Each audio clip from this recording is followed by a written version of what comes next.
যারা খুন করেছিল সেই রাতে অতীন ঘোষের তত্ত্বাবধানে তারা পালিয়ে গেছিল। প্রথমে ধর্ষণ, খুন, তারপর আরজিকর মেডিকেল কলেজে হঠাৎই ভাঙচুর, পুলিশের সামনে তাণ্ডব।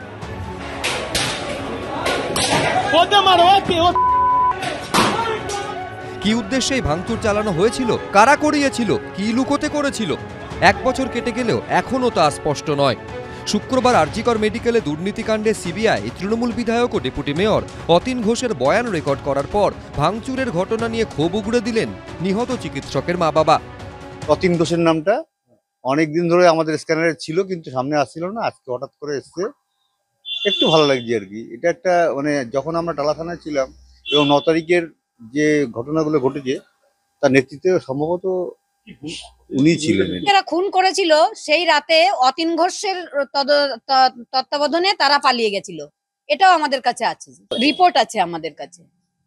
যারা পালিয়ে গেছিল তাদের অতীন ঘোষই পালাতে সাহায্য করেছিলেন। পাল্টা জবাব দিয়েছে তৃণমূল।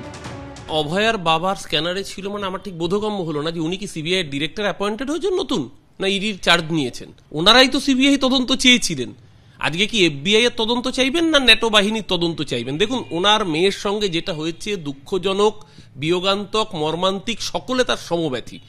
কিন্তু ওনারা এমন সব প্রোপাগান্ডামূলক মন্তব্য সাম্প্রতিককালে করছেন, রাজনীতির জল ঘোলা হচ্ছে, কিন্তু সত্যি সত্যি কোনো আলাদা করে বেনিফিট ওনাদের হচ্ছে না। আরজিকর দুর্নীতিকাণ্ডের তদন্ত শুরু হয়েছিল যার আবেদনের ভিত্তিতে, সেই আরজিকর মেডিকেলের প্রাক্তন ডেপুটি সুপার আখতার আলী এখনো বিস্ফোরক অভিযোগ করছেন।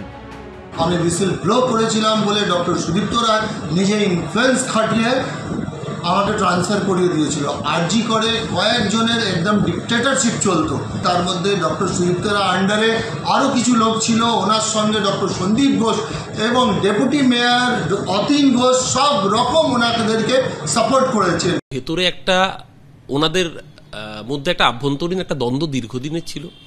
আখতার আলী সন্দীপ ঘোষের বিরুদ্ধে অভিযোগ করছেন এখন, এর আগে সন্দীপ ঘোষ আখতার আলীর বিরুদ্ধে অভিযোগ করেছিলেন। যদি সত্যতা থাকে সিবিআই তদন্ত করছে, খুঁজে বের করুক না, অসুবিধার কি আছে?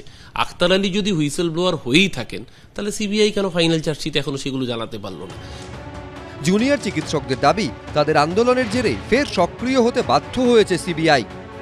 আজকে হঠাৎ করে সিবিআই যে এইভাবে কিছুদিন আগে একজনের বাড়ি যে আরজিকর মেডিকেল কলেজের সঙ্গে জড়িত, আজকে আবার আরেকজনের বাড়িতে গেলেন, এটা আমরা মনে করি যে দীর্ঘ যে আন্দোলন, সেই আন্দোলনের চাপেই আজকে সিবিআই এতটুকু পর্যন্ত পৌঁছতে পেরেছে।